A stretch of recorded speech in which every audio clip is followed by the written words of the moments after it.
So this time next week, I'll be in London.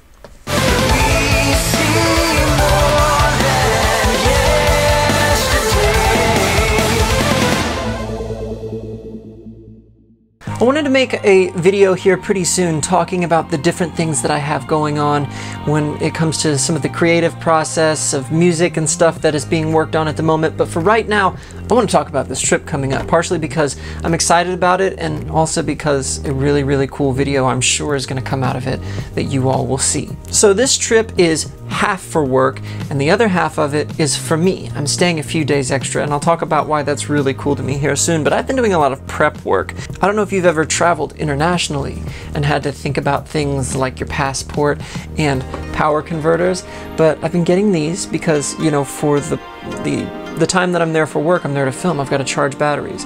Thankfully, I didn't have to get any voltage converters. I just had to get these wall adapters. I won't necessarily bore you with the details of what the difference is and why it matters, but if you travel internationally, research that stuff. I even got this really cool multi one. So here's my UK plug, it just pops out there. And then here's one for the EU. The one for the EU looks like a taser or like some kind of medical implement, but it's got USB ports on it as well. And then it just folds up into this little brick, so I thought that was neat. So during one of my free days, one of the neatest things about this trip is I'm gonna get to meet someone, a friend of mine in person, that I've never met in person before. He's a guy that lives in the UK and he writes for JesusWire.com. And he's reviewed, I believe he was one of the first people to review my first EP, The Spark. And so we've kind of been Facebook friends ever since, but we've never met in person.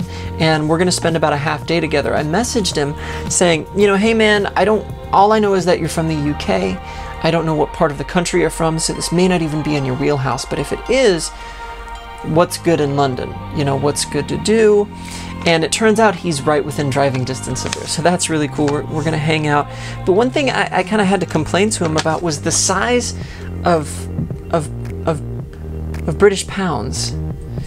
And what I mean is, look at how tall this money is. This is an American man's wallet. This is a British man's paper money. This is quite obviously a conspiracy by British wallet makers to make you buy bigger wallets. But don't like half the guys in the UK wear tight pants with small pockets anyway? How does that work? Okay, that's a generalization, that's not fair. Is it though?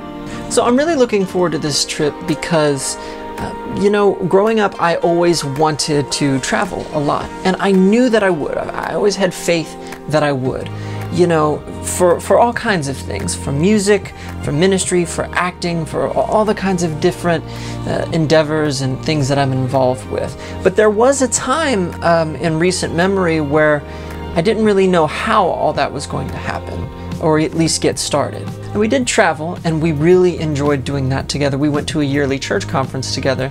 That was always in the same place. And when I was really, really small, we went to Germany because I had, my great-grandparents lived there. But that was when I was in my single digits. I think that ended right around when I was 8 years old. So this idea that I'm not just going to London for work, but that I'm spending 4 extra days for myself is really, really neat to me. So I'm gonna have a couple of days in the city of London. One day I'm actually going to Paris, which is gonna be really cool. And then another day I'm going to be headed to Dover. It's a city, but it's the area of the coast that has those big, sheer white cliffs that just drop off the continent, and then there's the ocean. I saw a TV show, it was like a British TV show that was set there, and I just thought that the setting was beautiful. Now, when we went to Germany when I was a kid, even though I was only like 8 years old, I remember how beautiful it was. You know, you had all of these structures that were hundreds and hundreds of years old. You had cobblestone streets, you had castles, you had this classic architecture, and then you would have something very, very modern built right next to it, or built into it like a shopping mall or a restaurant. And that collision and that contrast I always thought was really neat. And I was reminded recently that London is a lot like that too, so I'm looking forward to that aspect of it quite a lot. And there is a really cool story attached to that. In fact, I may even make a separate video going into more detail about this, but it's really a testimony in my life.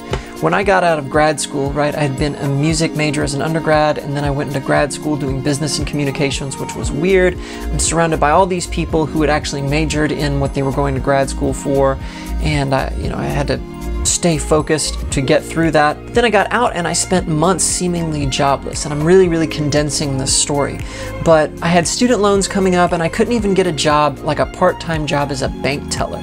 I was getting a few offers to interview via like monster.com to be like an entry-level insurance salesman, but I would have taken those if I absolutely had to. I know what it means to be responsible. But at the beginning of that process, I was praying and I brought this to the Lord, and I was very specific. I was like, I want a job that is flexible and works with my schedule so that I can continue to do stuff in music and in ministry and in art and in my own business. And obviously I want it to pay well. And for most people, that sounds impossible. That sounds like a tall order, but I just continued to thank Him for that all through that process. And in the 11th hour, in the last month before my student loan payments were going to start coming in, and again, there's some more details to this, but I got this job.